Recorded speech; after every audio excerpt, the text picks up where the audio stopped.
Bienvenue madame to chez Dopamine. Our specials tonight include long walks, meditation and creative fulfillment. Can I offer you a glass of our finest house wine, Bourdon Blanc?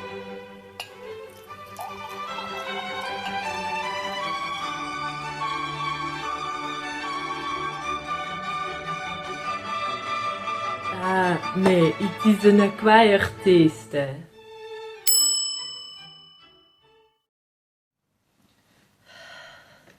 Hi everyone, welcome back to my channel. My name is Robin, and for the past 3 weeks, coming in 4 weeks, I've been doing the artist's way and vlogging my experience about it. Usually I know pretty well what I want to say. This week it's been hard. It's already Tuesday, so yeah, yesterday I didn't really film much. It's just been harder to film for some reason, but I'm pretty sure people who've done the artist's way know that week 4 is not for the week. I'm just gonna say it sucks. This video is just a little bit different from my usual vlogs. It's more like little bits and pieces of my week pieced together and less of a chronological thing that I filmed, because I'll explain it to the people who don't know. Week 4 of the Artist's Way is all about being present. An exercise Julia, the author of the book, proposes is to do a media deprivation. She's taking it really far, way too far for my liking, so I'm just gonna already say it. I've made my own version of it. Her rule is to shut off all your devices, shut off Wi-Fi, you don't text, you don't read, you don't game. So basically any kind of distraction, she calls it junk food for the soul, you're not allowed to use for a whole week. Which, first of all, she says that people are gonna be mad about it because it's hard. I think people are mad about it because she refuses to acknowledge that it's a privilege to be able to turn off your internet and not text anyone for a week. I just think it's more of a social isolation week than anything else. I just don't think it's a good thing. She describes this media deprivation as being good for your inner artist well, and she says any kind of distractions, so anything that isn't creative, because you're basically not allowed to do anything else, is poisoning your well, which I think is baloney. I tried yesterday to go without any sort of media, and yeah, it was difficult, and instead of the promised creative boost, I just felt really burnt out. And even today I feel really this is the best way I can describe it. I've worked without any sort of background noise, which usually I always have music or a podcast or a video running in the background, and for the past 3 days I haven't used any sort of background noises. It does feel better to know that almost everyone who has done this week has really struggled to just say that you have to turn off all your devices and shut away all external distractions, aka any other hobby you have outside of doing creative things. I think it's just not a universal truth that it will make you inspired. Maybe if you push through, it gets better, but at this point I just don't want it. I do think the lessons that she's trying to teach is just to tune out the static. I do agree with that, and I have been making an effort this week to kind of be more present. I've noticed that not necessarily that my work was better or different, but just that I felt more accomplished afterwards, and I felt like I got more done. What I'm doing this week is just taking a look at what kind of media I consume and just making time for being more present.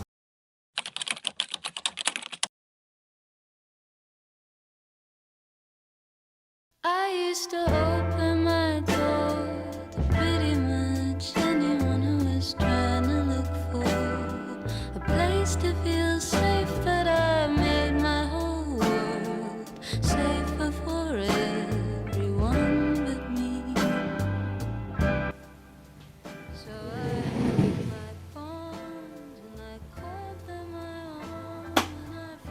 declutter this closet. One of this week's tasks was to throw away one low self-worth outfit. But I didn't want to stop there. I wanted to clear out everything I was keeping, just in case. Almost everything in this closet is from a very specific chapter of my life, when I had just moved to my first dorm on my own and I was studying philosophy. I was so curious, not just about new ideas, but about identity. Who was I? What did I believe? What did I want to look like?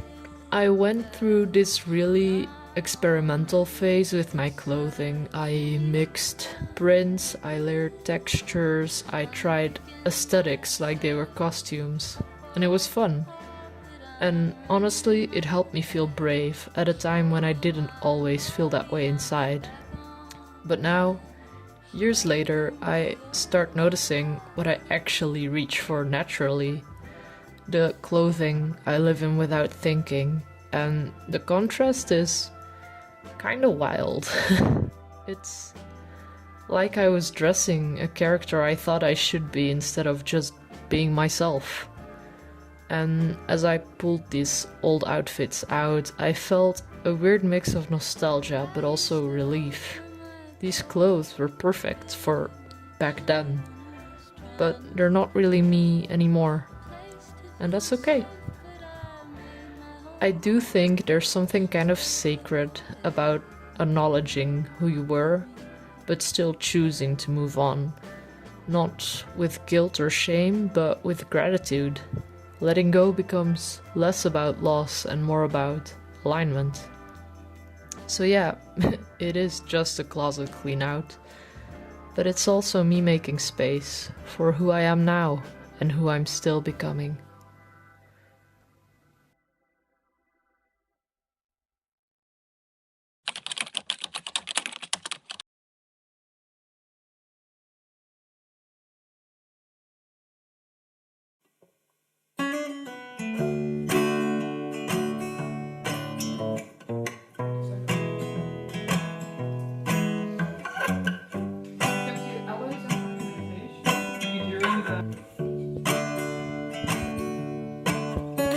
When I'm feeling low, I've always reached for connection, but lately I've been more intentional about it.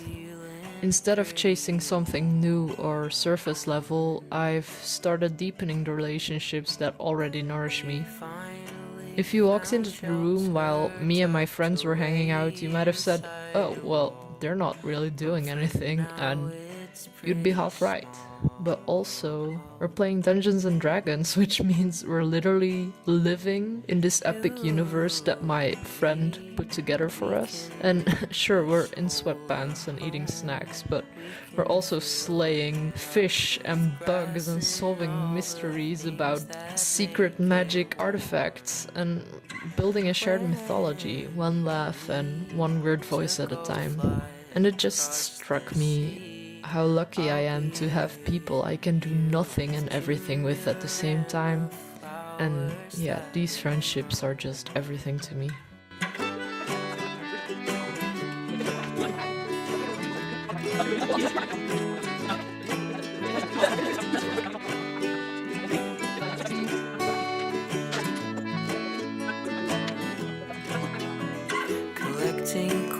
Of sticks and leaves is like... Later, at my parents' house, they taught me a new board game, and it's funny to think about how moving away brought us closer together. It feels like there's more intention behind us spending time together and more appreciation, because we choose to spend time together. It's not that we're just in the same house. And those moments matter. These relationships, they don't need to be reinvented, they just need to be loved. And I'm realizing that depth doesn't always come from something new. It comes from being present, from listening, from laughing, from showing up.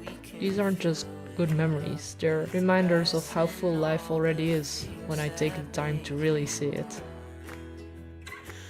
Hello everyone, I hope the quality of this is alright. I'm recording on my iPad actually, just so I can use my phone as a microphone. I see people do that a lot. I don't really have any other device to record myself with. I want to record myself talking on my phone more because, as you might have heard in other videos, I live in a very loud street, so I hope this prevents audio quality loss. But yeah, I just wanted to pop in here and end the video of week 4. It's been a bit of a drag, honestly. This video might be a little bit all over the place, but I didn't have the best week ever. There weren't any big reasons for why, but there were just some moments where I was feeling frustrated with myself and where work wasn't going amazing, so I guess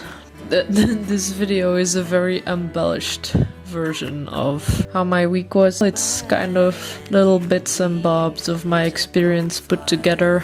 I hope you enjoyed it nonetheless. The weeks are blending into each other a little bit, so maybe the next one will be 2 weeks again instead of 1. We'll see. And thanks for watching, and I hope to see you in the next one. Bye bye.